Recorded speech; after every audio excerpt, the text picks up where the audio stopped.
Hello everyone, একটা দারুণ video আমি এই মুহূর্তে তোমাদের সামনে নিয়ে এসেছি। সেটা হচ্ছে স্যার সিবিআই অফিসার কিভাবে হব। আমরা গত ভিডিওয় আমরা দেখেছি বা গত সেশনে আমরা দেখেছি যে সিআইডি অফিসার কিভাবে হওয়া যায়। কারণ সিআইডি অফিসার নিয়ে অনেক ছেলে মেয়েদের মধ্যে অনেক প্রশ্ন এসেছে, যার ফলে আমি সিবিআইটা এনেছি। ক্লিয়ার? কারণ সিআইডি অফিসার থেকে যখন আমি কমেন্ট সেকশন দেখলাম যে স্যার সিবিআইয়ের জন্য আপনি একটা ভিডিও করুন, সিবিআই সম্পর্কে আমরা জানতে চাই এবং কোন কোন পরীক্ষা দিয়ে সিবিআই অফিসার হওয়া যায়।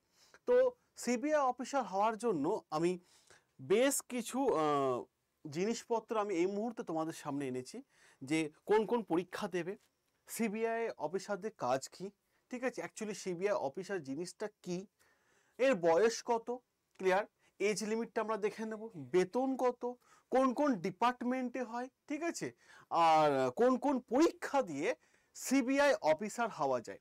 তো সিবিআই অফিসার হওয়ার জন্য আমরা এ টু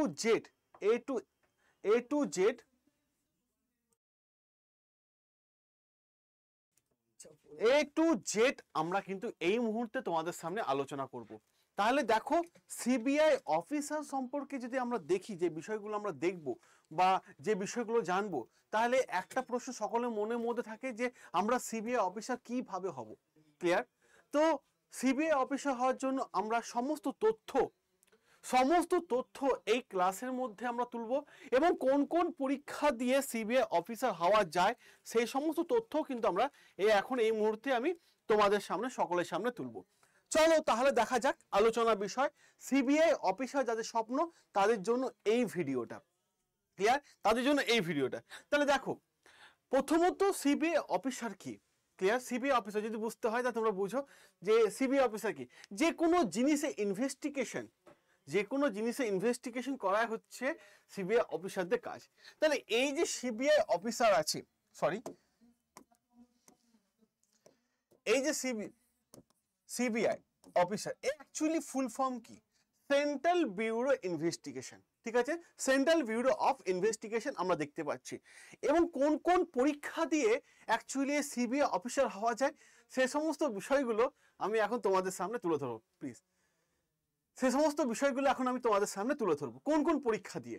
দেখো বিষয়টা, দেখো সিবিআই অফিসার হতে গেলে কোন কোন পরীক্ষা দিতে হয় সেটা আমি যাচ্ছি। তার আগে বলি সিবিআই অফিসারদের কাজ কি। অফিসারদের কাজ হচ্ছে যে কোনো জিনিসের পূর্ণ তদন্ত চাই। ক্লিয়ার? পূর্ণ তদন্ত, যে জায়গায় আমাদের ইনভেস্টিগেশন লুকিয়ে আছে, একদম বলতে পারো মাটির নিচে আছে, সেখান থেকেও কিন্তু তথ্য বের করে আনা সিবিআই অফিসারদের কাজ। ক্লিয়ার? এটা হচ্ছে সিবিআই অফিসারদের কাজ। আচ্ছা, সিবিআই অফিসে কোন কোন পরীক্ষা দিয়ে হয়, এক্সাম কোন কোন পরীক্ষা দিয়ে হয়, তো আমরা দেখতে পাবো বেসিক্যালি আমরা দুটো পরীক্ষা দেখতে পাবো যে কোন কোন পরীক্ষা দিয়ে সিবিআই অফিসার হওয়া যায়। প্রথমত আমরা দেখি খুব ভালোভাবে, ইউপিএসসি একটা পরীক্ষা কন্ডাক্ট করে। ইউপিএসসি, তার নাম হচ্ছে, ইউপিএসসি অনেকগুলো পরীক্ষা কন্ডাক্ট করে, ঠিক আছে, তার মধ্যে একটা পরীক্ষা হচ্ছে সিভিল সার্ভিস এক্সাম। ক্লিয়ার? তো সিভিল সার্ভিস এক্সাম যদি কেউ ক্র্যাক করে, সেখান থেকে যদি কেউ আইপিএস অফিসার হয়, ক্লিয়ার, আইপিএস অফিসার যদি কেউ হয়, এই আইপিএস অফিসার থেকে ডিউটি করার পর যদি প্রমোশন পেয়ে এএসপি হয়ে যায়, ক্লিয়ার, এএসপি, ওকে, তাহলে আমরা দেখতে পাবো এএসপি হতে গেলে মানে যদি খুব র্যাঙ্ক যদি খুব হাই র্যাঙ্ক থাকে, তাহলে কিন্তু খুব বিষয়টা খুব ইজি হয়ে যায় তার পক্ষে সিবিআই অফিসার হওয়া। ক্লিয়ার? তার কিছু নেই। এছাড়া আমরা সিবিআই অফিসার আরেকটা এক্সামের মাধ্যমে দিয়ে হওয়া যায়, সেটা হচ্ছে, তোমরা ভাববে যে স্যার এইটার মাধ্যমে কি সিবিআই অফিসার হওয়া যায়, ঠিক আছে, তাহলে এইটাকে তোকে দেখতে হবে খুব হাই র্যাঙ্ক থেকে, ঠিক আছে, হাই র্যাঙ্ক। আরেকটা দেখবো আমরা সিজিএল, এসএসসি সিজিএল এক্সাম, ঠিক আছে, এই যারা এসএসসি সিজিএল হয় এক্সাম, সেই সিজিএল এক্সাম থেকেও কিন্তু সিবিআই অফিসার হওয়া যায়। এই দুটো পরীক্ষায় মাথায় রাখার চেষ্টা করবে, যোগ্যতা কি হতে হবে, গ্র্যাজুয়েট হতে হবে। গ্র্যাজুয়েট না হলে কিন্তু সিবিআই অফিসার হতে পারবে না, গ্র্যাজুয়েট। এবার সিজিএল এক্সামে আমরা দেখতে পাবো tyre 1, tyre 2, tyre 3, tyre 4। Clear? Tyre 1 আমরা যদি দেখি, টায়ার ওয়ানে আমরা কি দেখতে পাই? টায়ার ওয়ানে দেখতে পাই written exam. Clear? Written exam যেখানে লিখিত পরীক্ষা তোমাকে দিতে হবে, লিখিত পরীক্ষা তোমাকে দিতে হবে, যেখানে কোশ্চেন থাকবে 100টা, কোশ্চেন থাকবে 100টা, যা মূল্য থাকবে মার্কস থাকবে 200 নম্বরে, মানে পার কোশ্চেনের জন্য 2 নাম্বার। যদি তুমি এই জায়গাটা পাস করে যাও, এসএসসি সিজিএল, হ্যাঁ, কম্বাইন্ড গ্র্যাজুয়েট লেভেল যে পাস করে যাও, তাহলে তোমাকে আসতে হবে টায়ার 2। ক্লিয়ার? টায়ার 2 এ আমরা দেখতে পাবো, ঠিক আছে, টায়ার 2 এ দেখতে পাবো রিটেন এক্সাম 400 নম্বরে হয়। ক্লিয়ার? টায়ার 2 এটাও রিটেন এক্সাম হয়, সেটা হয় কত নম্বরে? 400 নম্বরে। বোঝা গেল? এই রিটেন এক্সামটা কত নম্বরে? 400 নম্বরে কিন্তু আমরা দেখতে পাবো। বোঝা গেল? এবার দেখো 400 নম্বরের মধ্যে হলে 200টা কোশ্চেন থাকবে কটা? 200টা কোশ্চেন থাকবে। ওকে, এবার দেখো 200টা কোশ্চেন যদি তুমি টায়ার 2 পাস করে যাও, তাহলে তোমাকে দিতে হবে টায়ার 3। ক্লিয়ার?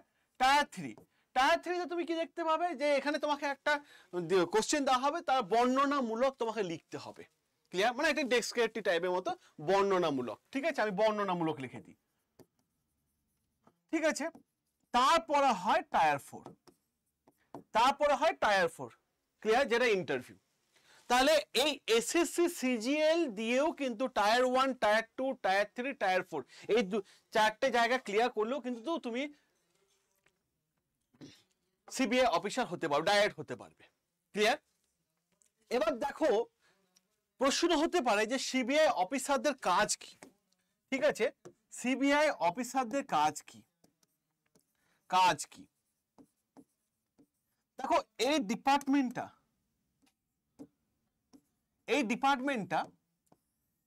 8টা ডিপার্টমেন্ট নিয়ে তৈরি। ঠিক আছে, 8টা ডিপার্টমেন্ট, এই সিবিআই ডিপার্টমেন্ট 8টা ডিপার্টমেন্টের হয়ে কাজ করে, 8টা ডিপার্টমেন্ট নিয়ে কিন্তু তৈরি। প্রথমত দেখবো এই 8টা ডিপার্টমেন্ট আমি একটা করে আলোচনা করব। ঠিক আছে, স্পেশাল ক্রাইম ব্রাঞ্চ। ক্লিয়ার? প্রথম দেখবো স্পেশাল ক্রাইম ব্রাঞ্চ। বলে না যে সিনেমায় দেখবে না, একটা আইডি কার্ড নিয়ে বলে আমি কোথা থেকে এসেছেন, স্পেশাল ক্রাইম ব্রাঞ্চ, আপনার বাড়িতে রেড করবো, এই বলে না। স্পেশাল ক্রাইম ব্রাঞ্চ, এই অফিসারদের কাজ কি? এই অফিসারদের কাজ হচ্ছে যে বাইরে থেকে কোনো জঙ্গি আসছে, ক্লিয়ার, যে বাইরে থেকে কোনো টেরিস্ট আসছে, এই ধরনের বিষয়পত্রগুলো, পুরো ইলিগাল অ্যাক্টিভিটিগুলো ওনারা তদন্ত করে থাকেন। ঠিক আছে, বোঝা গেল? এবার দেখো, এবার আরেকটা দেখাবো অ্যান্টি কারাপশন। 2 নম্বর ডিপার্টমেন্ট আমি দেখাবো অ্যান্টি কারাপশন। ঠিক আছে, অ্যান্টি কারাপশন অফিসারদের কাজ কি? অ্যান্টি কারাপশন অফিসারদের কাজ হচ্ছে কোনো গভর্নমেন্ট এমপ্লয়ি যদি কোনো জায়গায় ঠকে যায়, ঠিক আছে, সরকারের হয়ে কাজ করছে কিন্তু কোনো জায়গায় ঠকে গেল, সেইগুলো থেকে কিন্তু উদ্ধার করা। ক্লিয়ার? বা বিভিন্ন এইগুলো থেকে বিভিন্ন এই ধরনের টাইপের বিভিন্ন ধরনের কাজগুলো কিন্তু ওনারা কিন্তু দেখে থাকে। ঠিক আছে না? এবার দেখবো আমরা সাইবার ক্রাইম। ক্লিয়ার? 3 নম্বর জব দেখবো আমরা সাইবার ক্রাইম। ক্লিয়ার? সিসি যাকে বলা হয়, সাইবার ক্রাইম। তো এই সাইবার ক্রাইম কি? তোমরা বুঝতেই পারছো আজকাল ফেসবুক, হোয়াটসঅ্যাপে কত রকম ক্রিমিনাল অ্যাক্টিভিটি হচ্ছে। এই যে জিনিসগুলো, বিষয়গুলো ওনারা কিন্তু সাইবার ক্রাইম যিনি অফিসাররা থাকেন, ওনারা কিন্তু পুরো বিষয়গুলো কিন্তু দেখে রাখেন। এরপরে দেখবো economics officer offence wings. Clear? Wings, এনাদের কাজ কি? এটা সিবিআই একটা ডিপার্টমেন্ট, এনাদেরও সিবিআই ডিপার্টমেন্ট। এনাদের কাজ কি? মানে বাইরে থেকে যদি কোনো ইলিগাল টাকা পয়সা, জিনিসপত্র যে ভারতের মধ্যে প্রবেশ করছে, সেইগুলো তদন্ত এনারা কিন্তু করে থাকেন, ঠিক আছে? ক্লিয়ার? বোঝা গেল? হ্যাঁ, তারপরে দেখবো ফরেন্সিক ল্যাব। 5 নম্বর দেখবো ফরেন্সিক ল্যাব। মানে सीआईडी ऑफिस দেখেছো যে ফরেন্সিক দয়া ভেজো ফরেন্সিক ল্যাব মে, আছে না ডায়লগটা? তো ফরেন্সিক ল্যাবে কাজ হচ্ছে যে কোনো জায়গায় কেউ মার্ডার হয়ে গেছে বা খুন হয়ে গেছে, সেই কিভাবে হয়েছে, কখন হয়েছে, নানান দিকগুলো পরীক্ষা নিরীক্ষা করা কিন্তু ফরেন্সিক ল্যাবের কাজ। ক্লিয়ার? সেখানে কিন্তু আমরা দেখতে পাবো যে কোথাও রক্তের নমুনা নিয়ে টেস্ট করা, কিভাবে খুন হয়েছে, বা দরজা কেউ ধাক্কা দিয়ে খুলেছে কিনা, সেই বিষয়গুলো কিন্তু আমরা দেখতে পাবো ফরেন্সিক ল্যাবে কিন্তু পাঠানো হতো। ক্লিয়ার? এবার একটা দেখো পলিসি অ্যান্ড কোঅর্ডিনেশন ডিপার্টমেন্ট। ঠিক আছে, পলিসি অ্যান্ড কোঅর্ডিনেশন ডিপার্টমেন্ট, এই একটা ডিপার্টমেন্ট আছে। আর একটা ডিপার্টমেন্ট আছে 7 নম্বর অ্যাডমিনিস্ট্রেটিভ ডিপার্টমেন্ট। অ্যাডমিনিস্ট্রেটিভ ডিপার্টমেন্ট, ঠিক আছে, অ্যাডমিনিস্ট্রেটিভ ডিপার্টমেন্ট একটা পেলো, আর একটা হচ্ছে ডাইরেক্টর, ডাইরেক্টর প্রসিকিউশন, ঠিক আছে। তো এই যে বিষয়গুলো কিন্তু আমরা দেখতে পাচ্ছি এক এক করে, তাহলে 8টা ডিপার্টমেন্ট নিয়ে কিন্তু এই সিবিআই ডিপার্টমেন্টটা পুরোটাই কিন্তু তৈরি। ক্লিয়ার? জিনিসটা ক্লিয়ার হয়েছে? এবার দেখো এই পরীক্ষা দেবার জন্য, এই যে পরীক্ষা আছে সিবিআই অফিসার হওয়ার পরীক্ষা, এর জন্য কি স্যার মানে এজ আমরা কি দেখবো? এজ লিমিট, আচ্ছা ঠিক আছে, এজের বিষয়টা আমি তোমাদের বলে দিচ্ছি। এজ হচ্ছে 20 থেকে 30। ক্লিয়ার? 20 থেকে 30, বোঝা গেল? 20 থেকে 30 বয়স হতে হবে, আমি জেনারেল দিয়ে বলছি, ঠিক আছে, 20 থেকে 30। এসটি এসসি হলেও আর ওবিসি, এসটি এসসি তে মনে হয় আরো 5, ওবিসি তে মনে হয় 3 বছর, এসটি এসসি তে মনে হয় 5 বছর, ফিজিক্যাল হ্যান্ডিক্যাপদের 10 বছর, ঠিক আছে। এই জায়গাটা আমার দেখা হয়নি, আমি মোটামুটি একটা জায়গা বলে দিলাম, ঠিক আছে। চলো তাহলে আমরা দেখতে পেলাম। এবার যে বিষয়টা হয় যে স্যার কোয়ালিফিকেশন গ্র্যাজুয়েট হতে হবে, গ্র্যাজুয়েট যে কোনো স্ট্রিমে হতে পারো, সায়েন্সে হতে পারো, আর্টসে হতে পারো, কমার্সে হতে পারো, মানে তুমি গ্র্যাজুয়েট হলেই তুমি কিন্তু এই ধরনের পরীক্ষাগুলোকে তুমি বসতে পারবে। ক্লিয়ার?